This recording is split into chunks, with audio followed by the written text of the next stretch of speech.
Je suis Saaf Mohamed. Je suis agronome, donc à L'Oréal, l'Institut agronomique et vétérinaire Hassan II.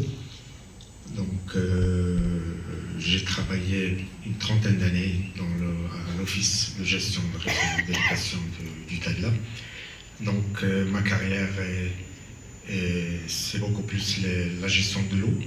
C'est l'exploitation des deux barrages, Ahmed El-Hansali et barrage Belwilan, au profit de 30 000 agriculteurs de la plaine du Tadla, sur les 100 000 hectares. C'est un petit peu la carrière. Et puis maintenant, je suis consultant en irrigation et je suis coordinateur d'un certain nombre de projets qui s'intéressent à l'irrigation, notamment avec la Communauté européenne, avec la Banque mondiale et la Banque africaine de développement et l'Agence française de développement. Donc voilà un petit peu ma carrière et ce que je suis en train de faire. Alors, la présentation, et aussi je rappelle que je suis membre fondateur de l'association Think Water. C'est une association des anciens lauréats de génie rural de l'Institut agronomique qui réfléchit sur la question de l'eau et qui fait des propositions sur la gouvernance, sur l'exploitation et sur la problématique de l'eau au Maroc. Alors, la présentation que j'ai l'honneur de vous présenter aujourd'hui, il va concerner un petit peu l'aspect, il va interroger un paradigme qui est la gouvernance hydrique au Maroc. La gouvernance au Maroc, elle a été créée en fait depuis les années 60 sur une logique d'expansion de l'offre, c'est-à-dire la politique des barrages et soi-disant c'était un modèle performant en fait. Il était en phase de construction, mais maintenant ce paradigme de gestion de l'offre et de réfléchir à l'offre, maintenant il révèle qu'il a des limites. Ces limites, on les voit au niveau d'un certain nombre de bassins qui sont maintenant hydrologiquement clos, suite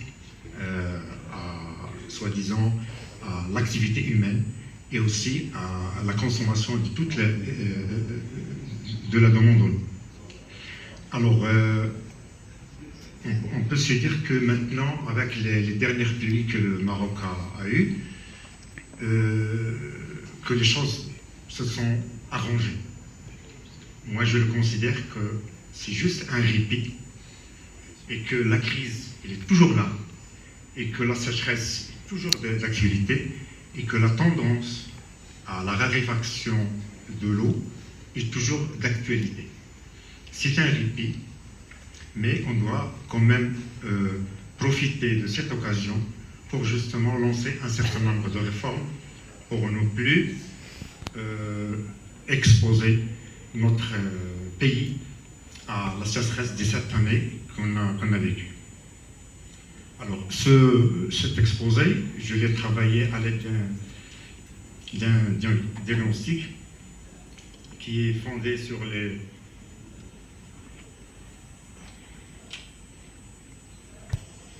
standards de l'OCDE, l'Organisation de coopération et de développement économique, et de l'FAO, et je vais démontrer un petit peu que les défaillances du secteur de l'eau au Maroc sont d'ordre institutionnel et aussi de gouvernance. Donc, la transition vers une gestion durable existe donc un changement de paradigme. C'est-à-dire qu'on ne va plus s'occuper de la demande, de l'offre, mais beaucoup plus de la demande. Donc l'offre, c'est-à-dire qu'on va mobiliser, on va faire une transition de l'offre à la maîtrise structurée de la demande. Le plan il comporte 4 volets. Il y a le diagnostic systémique sur les normes de l'OCDE. On va présenter un nouveau paradigme et puis la façon avec laquelle on va voir la gouvernance et la souveraineté. Et puis on va finir avec un roadmap, une feuille de route, justement pour essayer de concrétiser d'une manière opérationnelle ces objectifs. Alors, lorsque vous voyez ces diapositives, il illustre un petit peu la situation critique des ressources en eau au Maroc.